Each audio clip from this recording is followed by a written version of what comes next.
On today's show, visual artist and dancer Larissa Meidero, saxophone player David Moreno, and singer-songwriter and freestyle artist VLAKI. Join me as we learn more about these hidden gems of London.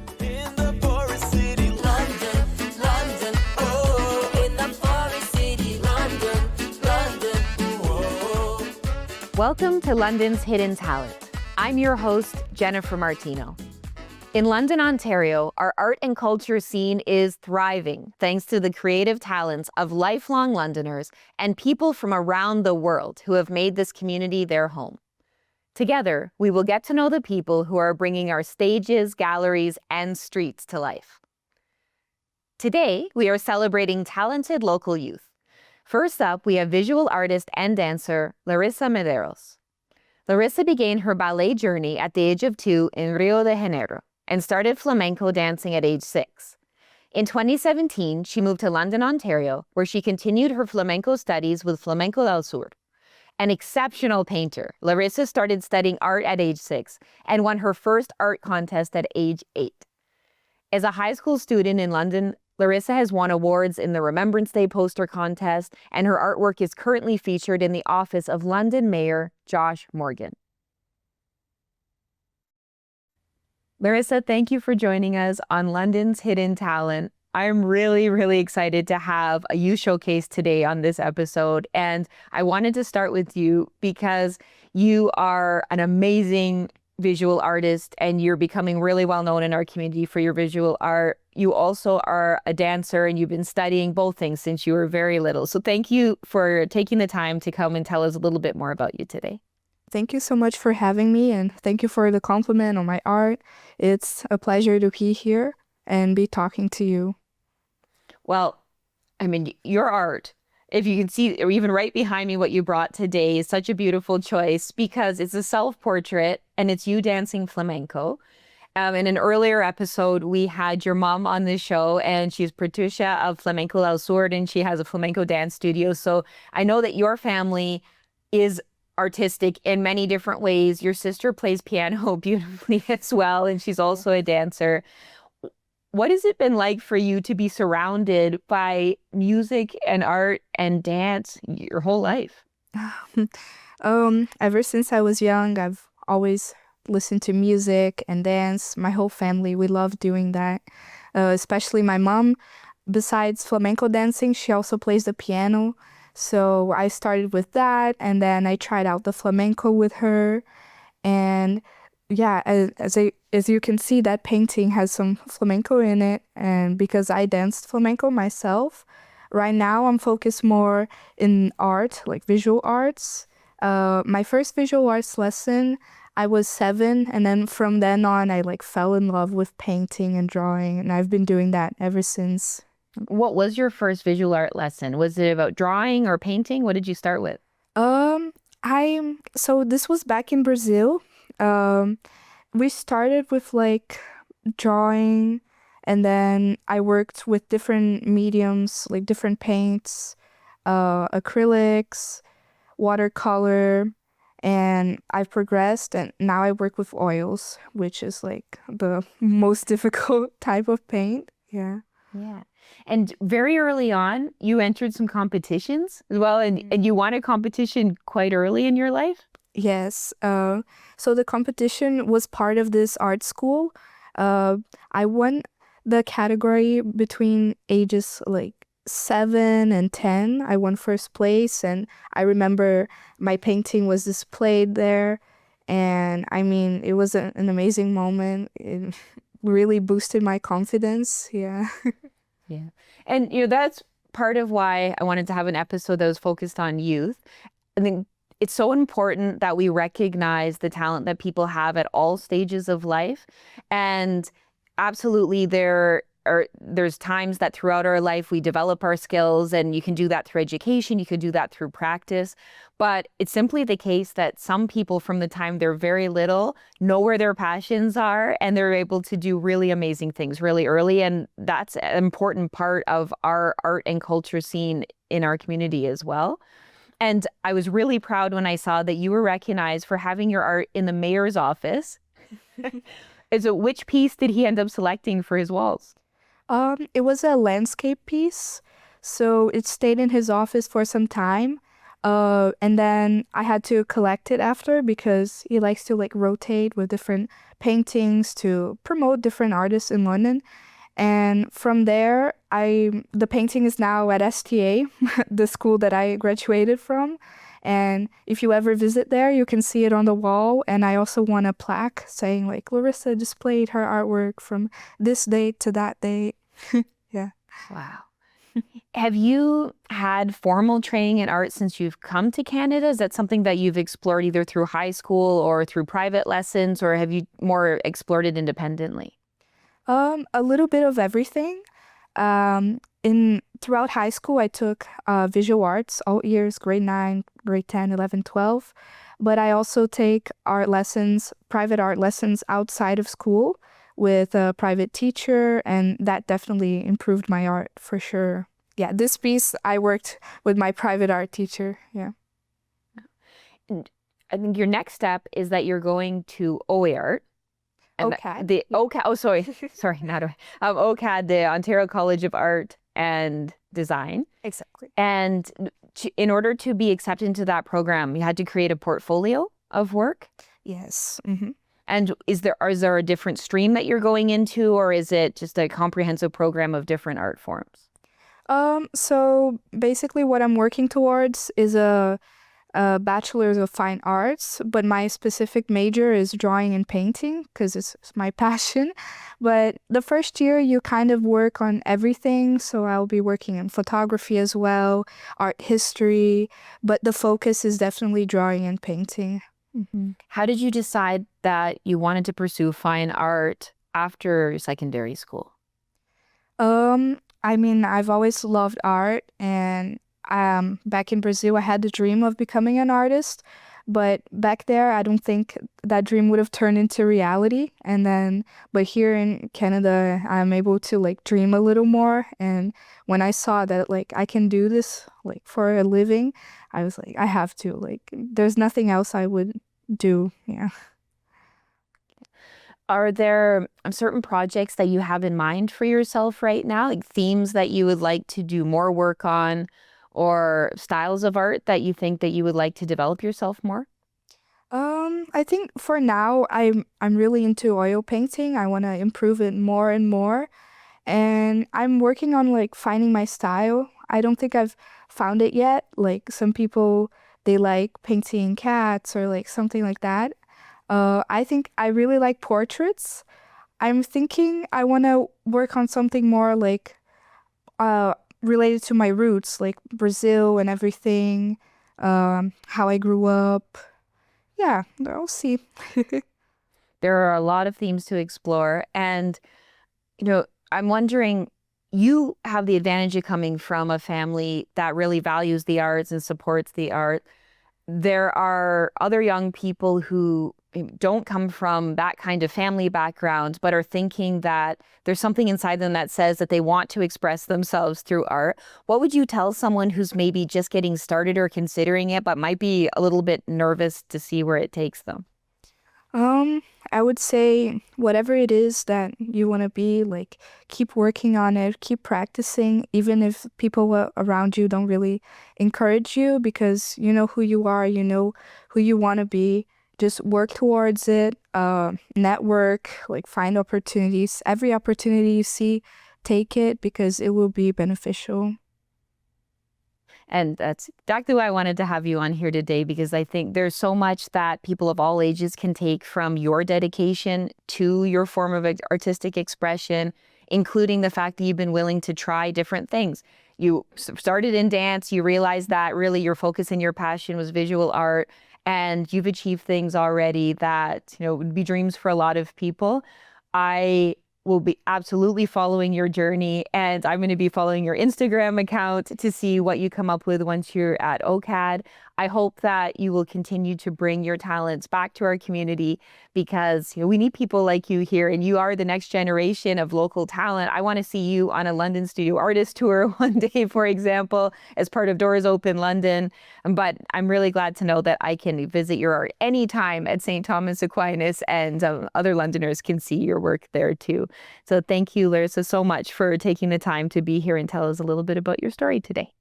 Thank you so much for having me once again. It was a pleasure to talk to you.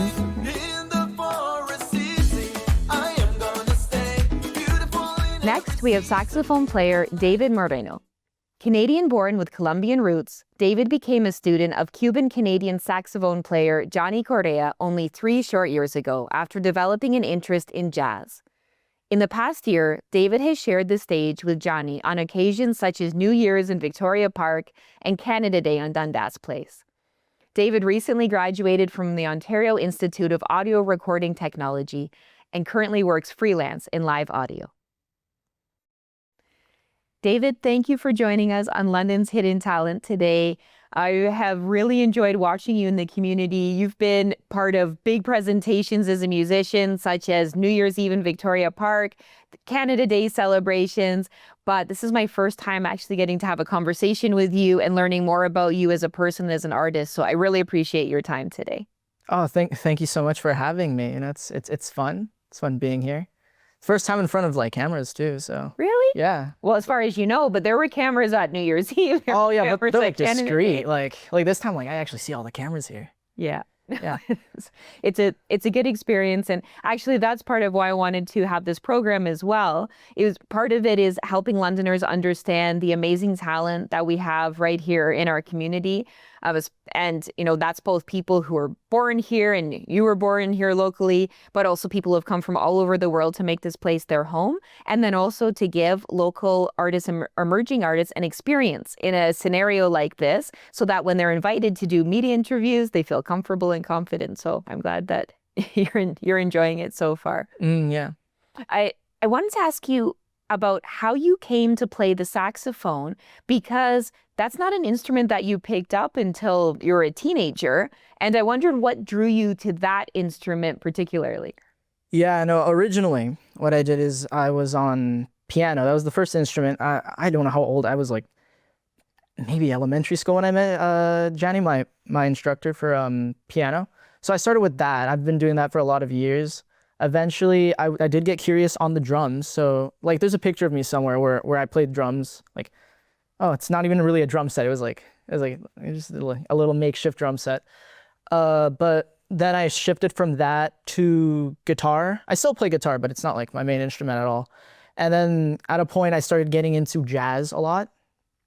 Like a lot of Latin jazz as well. And it was a genre that I really enjoyed by an artist, Paquito de Rivera. He's my favorite Latin jazz artist. And like a lot of it's a style that I really like connected with. And then he played alto. And then once Johnny was like, oh, hey, I see you're like liking the genre. Well, he is actually, his first instrument is like the saxophone. That's like the instrument you always see him play usually, even though he can do all the other ones. So he started like, sort of like pushing me into like saxophone because he realized I liked it. So I picked up alto. And then I liked it ever since. It was really easy to pick up. I picked it up very fast. And even though I only picked it up like 3 years ago, I never looked back since.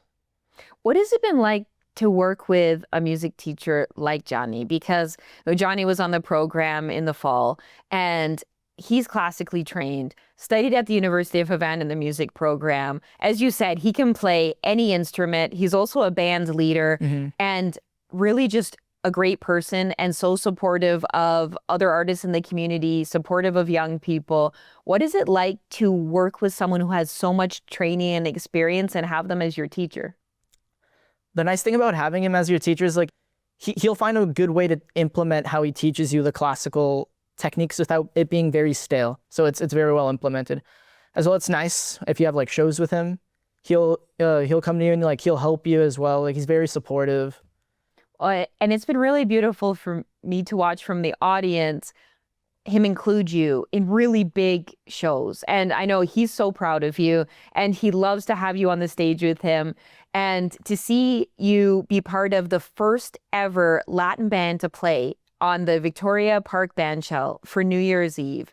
I mean, it was really moving for many reasons. It was moving because Latin music is so popular and it's so important. You know, it is something that anybody can enjoy, and to see Latin music be featured in a big celebration for Londoners like that was very moving. It's also moving to watch a music teacher include one of his students in the program. And you're also very talented. And I know that we don't usually get the privilege of having two saxophones in a band. So I was really glad to see that. What did it feel like for you to be on that stage in front of 10,000 people in the audience?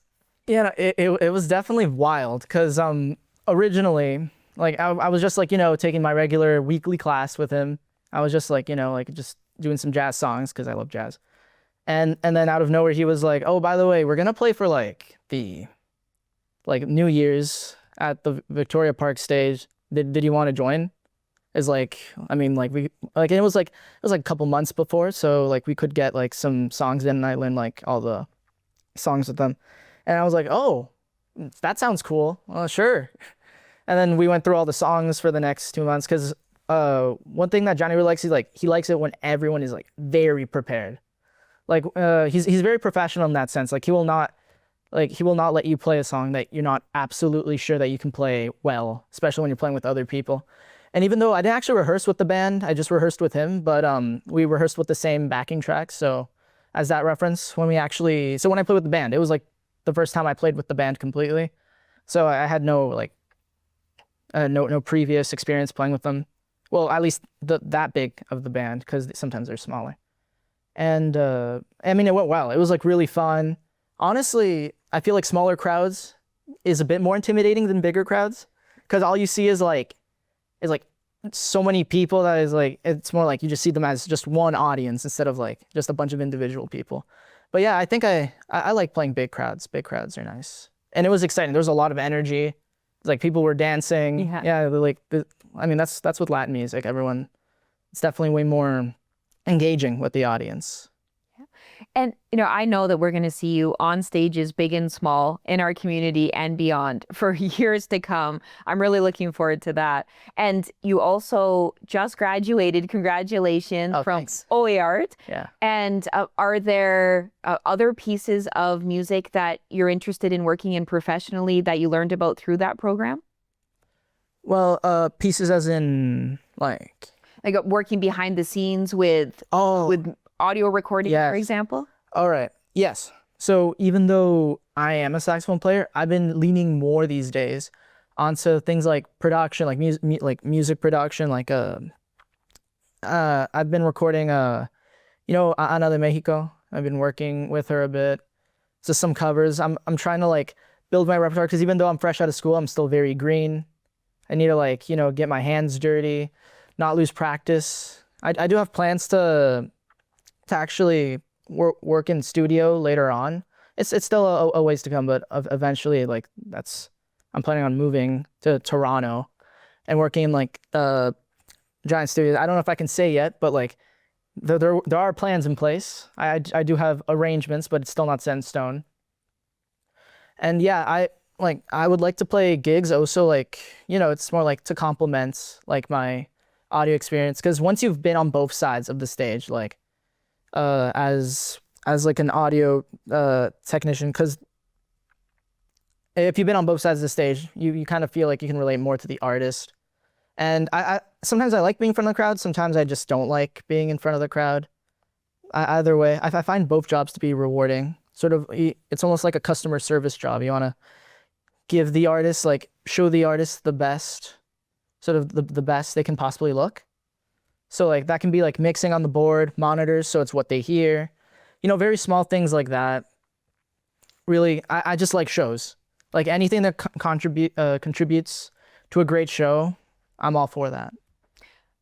You are going to do amazing things behind the scenes, on the stage, You are already a really important part of our local music community, and I have enjoyed watching you grow as an artist over the last few years. I can't wait to see what's next for you, and I really want to thank you for taking the time to tell us a little bit more about yourself today, David.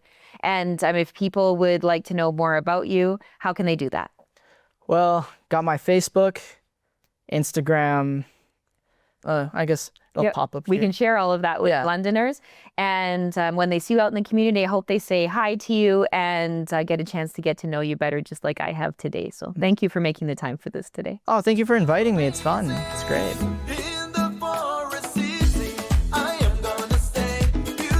Finally, we have singer-songwriter and freestyle artist VLAKI. VLAKI migrated to Canada from Colombia in 2017 and became a finalist in a freestyle competition in Toronto in 2018. He now calls London home and regularly collaborates with other artists as an emerging star in the local hip-hop scene. VLAKI Santino, thank you so much for making the time to be on London's Hidden Talent today. I have really enjoyed seeing you out in the community, and you have popped up in various different venues as a freestyle artist. I am excited that you're living here in London now and that Londoners are going to get to know a little bit more about you. So thanks for making the time to talk to me. Thank you guys for the invitation, of course, and well, appreciate to be here. So I first ran into you in the community when you came out to some cultural events. And there's one moment that I remember particularly where we were at Tap Center for Creativity. And there's a local artist named Big Lou. He was on the program in an earlier episode, and he had planned to have a performance. And you showed up with Des Cortez, who is also on an earlier program. And he is a hip hop artist, but he also does freestyle sometimes. And the two of you, without being prepared at all, ended up freestyling to one of Big Lou's songs. It was really exciting and moving for the audience. Everyone just stood still, went silent, and was paying attention whether they spoke Spanish or not. Yeah. What is it like to do something spontaneous like that? Well, I think one's gotta have like sometimes like steel, like nerves of steel. Because at that time, like Dario just like challenged us. He just asked us like, "Hey guys, you want to perform here? Like it's the perfect night. It's a gallery time. People are just like here having the time of their lives." Diego told me, "Are you down to do it?" I was like, "Hell yeah, why not? Like, might as well. Like, I guess one's gotta pursue the things that one's like." And yeah, that's why I did it. How do you think of things to say on the spot like that? It's such a difficult concept to understand if you've never written a song, never mind spontaneously come up with lyrics while people are all standing around you. How does that work? Well, I first started like by like seeing things around. So for example, I see something like with high characteristics, so a gallery, then I find like words like related to that. And then like you gotta like be quick and like try to like get as much words in your head, like get written, get like a lot of things. So it's kind of like something almost unexplainable, but like it feels great. That's all I can say. Something that just kind of comes through you. Yeah. Energy that channels through you. Sometimes it doesn't though. Sometimes you're just like locked up in your mind and you just like kind of freak it up, but like sometimes it just flows like a river. Is it different when you're doing that by yourself and when you're collaborating with someone else? Is it helpful to have someone to bounce things off of, or does that ever interrupt your flow? Well, that's helpful sometimes because sometimes I think that I need like a time to like see, oh, what else can I say? What else can I throw? What else can I try? And then while the guy is doing like his tempo, his rhymes there, you can just still think about more things and more things to impress people and impress the audience, which is the actual idea of a freestyler. When did you start freestyling? I started back in 2018 with a group of friends. I met this guy. His name is my friend, of course, Tamin. Shout out to him. He literally like started freestyling because some other friends told me, "Oh, this guy freestyles." I was always into music, any kind. and this guy started doing that. I was like, that's something I like to do in my life, and I got to it. We got to it. We started like singing in the track lines of the city, in the train lines of the city back in Profit Lane, and then ever since we haven't stopped. And you had just moved to Canada a year before that from Yeah. Colombia. And in Colombia, this is something that you hadn't tried before. No, at all. I mean, I think I was a little disconnected with the freestyle environment and everything. I was studying different things. I was like, my life literally was way different before that. And then I like the serendipity of things, how we say, that like brought me to that moment in my life. And then here we are. And not only did you start freestyling with a group of friends, but you were brave enough to enter a competition.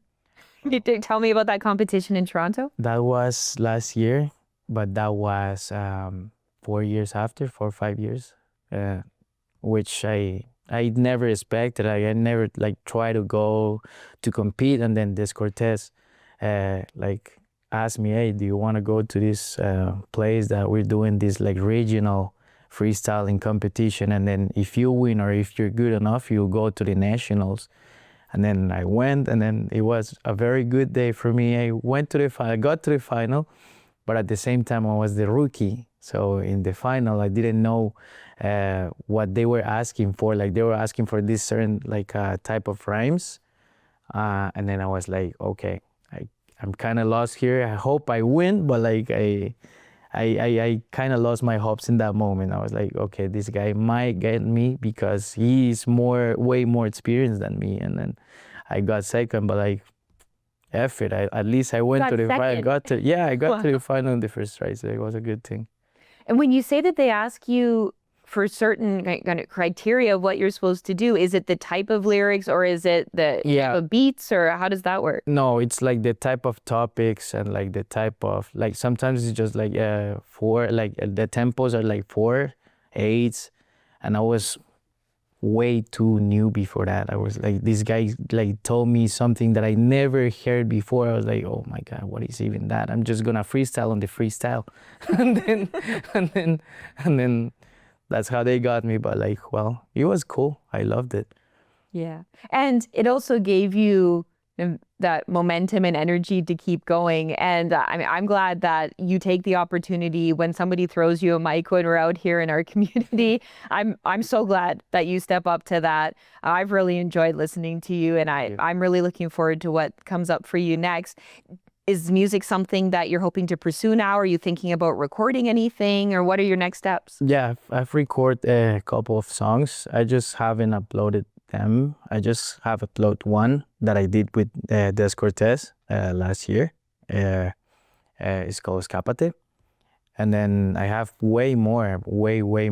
I think I'm a pretty busy guy sometimes. I usually go out. I usually like work in different type of jobs. So like sometimes I don't find the time to go hit the studio, but definitely I'll pursue music more, and even more than like life is bringing opportunities like this to like see how the world can just bring you out in these ways.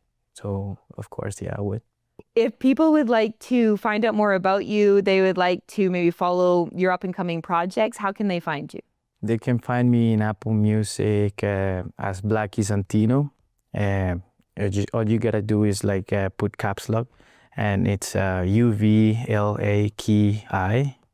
and then Santino is just as it sounds.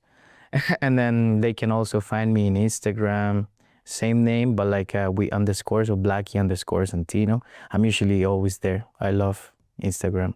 For some reason, I like to post stories, and that's how I like keep up with communicating with people and my friends and family. So yeah, that's how they would find me. I'm so happy that you landed in London. I'm glad that you're a part of our community, and I would encourage any Londoners when they see you out and about to say hi to you, because you're just a super warm, friendly guy. Thanks. And I've always found that you're really willing to talk to anybody and to share a passion for what you do. So thank you for doing that here with us today, and I look forward to seeing what you've got coming up next. Thank you, Jennifer. Thanks once again. I've had a great time here, and then yeah, we'll see what's gonna happen in the future.